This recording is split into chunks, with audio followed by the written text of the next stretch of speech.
Hello. Well, it's been 2 years since my book Beyond the Never came out on Amazon, KDP. I thought I'd just do a little bit of a reflection and tell you about the process and how it came about, really. So straight into it, really. But the book itself is something that I had an idea about in 2017, and was obviously going through quite a difficult time for the ones that were kind of following through social media. When it got to around 2018, I started getting into a position where I was really taking hold and a little bit more control over those difficult times that I was going through. And then I started looking online because I was really wanting to put it down on paper somehow. The original skeleton of what I was writing was just basically almost like a song, but it started becoming so long that there was no way I'd be able to fit this into a song. It would have been hours long.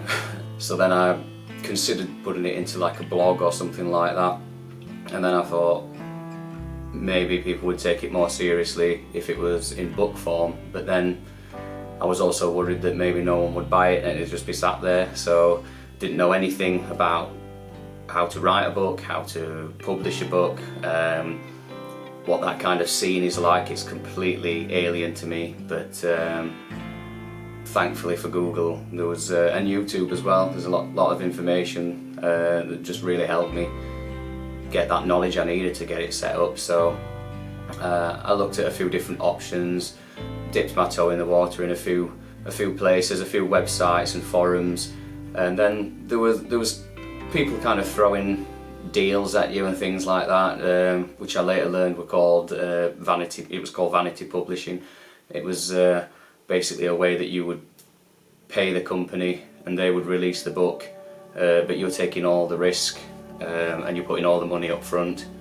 You do apparently earn a little bit more per book, but it just didn't seem like something I felt that confident about, especially with me never writing a book before. I was terrified at the idea that it would just not be bought.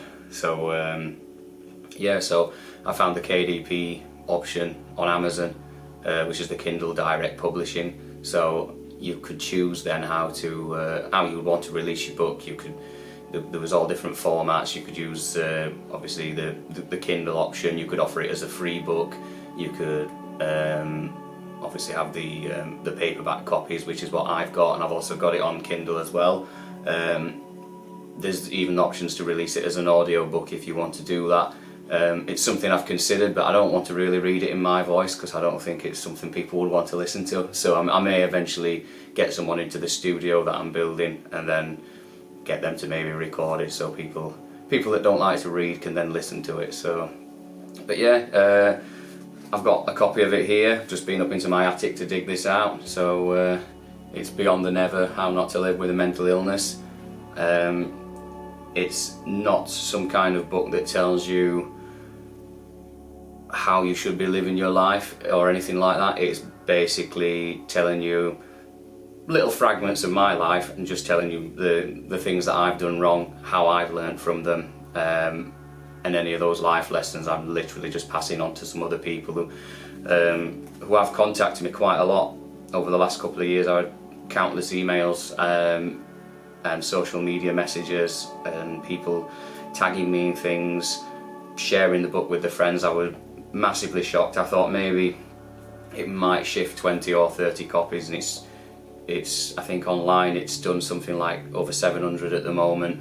But then because of me obviously being a musician, I thought I'm wasting an opportunity being on the road and not taking books with me. And buying stocks of books was not something I really wanted, because I thought if people don't buy them, you're just one of those guys that's got boxes piled up in your house with unsold books. But luckily I've bought quite a few boxes, probably after the first 6 months into it being published, and they've all gone. The only ones I've got left upstairs in my attic right now there's probably between 20 and 30.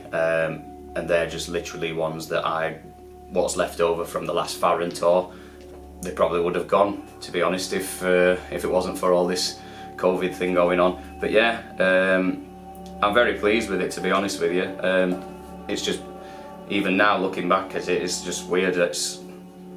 that's my book, you know. It's something that anyone could do. I'm very lucky because I've got a tiny platform with the music to kind of advertise this to, really. But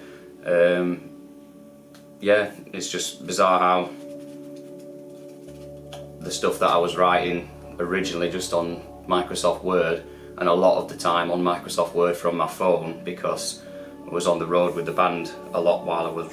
You get a lot of downtime when you've sound checked and things. The only things left to do are like drink heavily or try and do something productive, and I don't drink when I'm on tour. I do all that when I go home.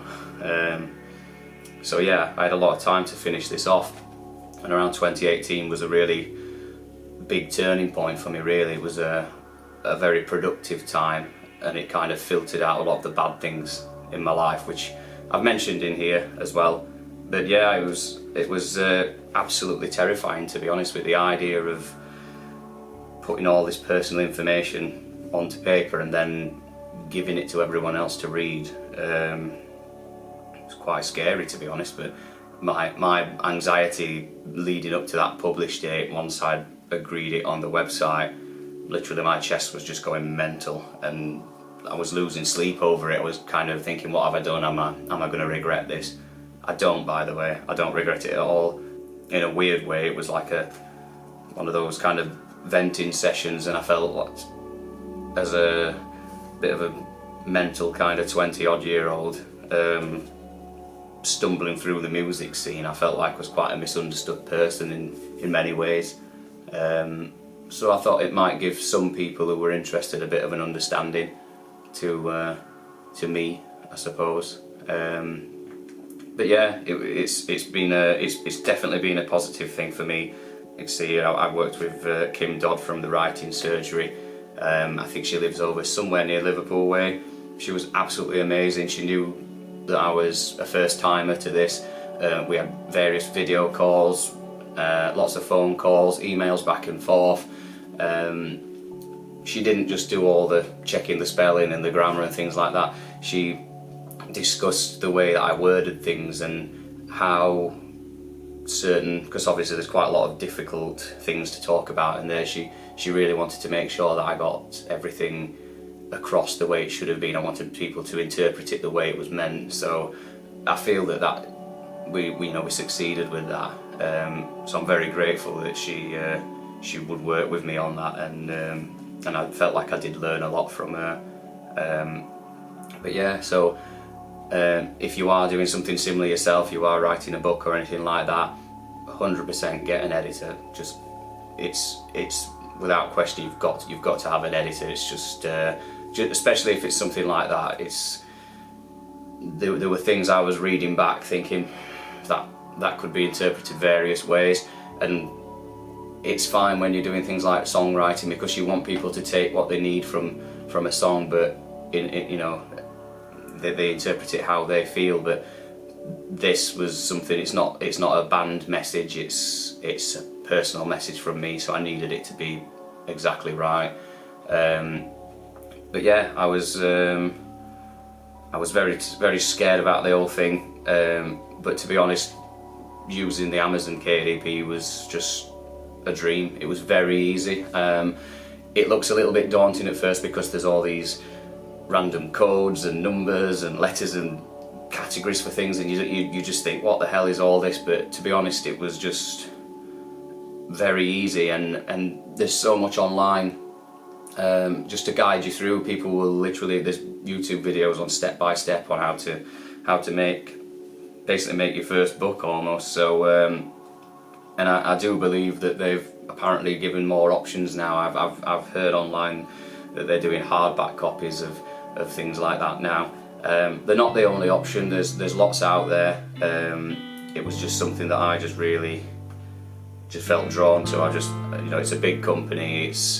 You may not necessarily make as much profit per book from what you sell online from these, but they, to be honest, when I buy the copies, hard copies for myself like this, you do make more profit that way. But the profit was never the thing for me, really. I just wanted to get that out there. I'm very pleased to say that even after paying my editor, I didn't really have to pay anything else, because I made the front cover and everything myself. I did all that on my own computer, so I made my money back very quickly, thankfully. But yeah, it's just very bizarre just to see it that way and just look back on it now. I'm really pleased with it, so I just wanted to say to everyone that's bought it, thank you so much for buying it. Thank you for getting in touch with me, and some people have shared their own stories, which has been nice. It's been good to chat to people and just kind of see where other people have come from, how they've kind of come out the other side, and to see that there's a lot of people doing well, really. So thank you so much, I do appreciate it. And just to let you know, I am 2/3 the way through something else, which again, this was only little snippets of things that I've talked about throughout my 35 years. There's a lot more, and I've got something it's a similar kind of vibe. I'm not going to give too much away at the moment, but it has got a lot of personal things in there, and just so much more that I've learned after this book came out. So thank you so much for buying it, and thank you for watching my YouTube channel. Please like the video, it does help me out, and it'll allow me to make more. So and just hit that little subscribe button as well. So thank you so much, and I hope you have a great Christmas and a great 2021.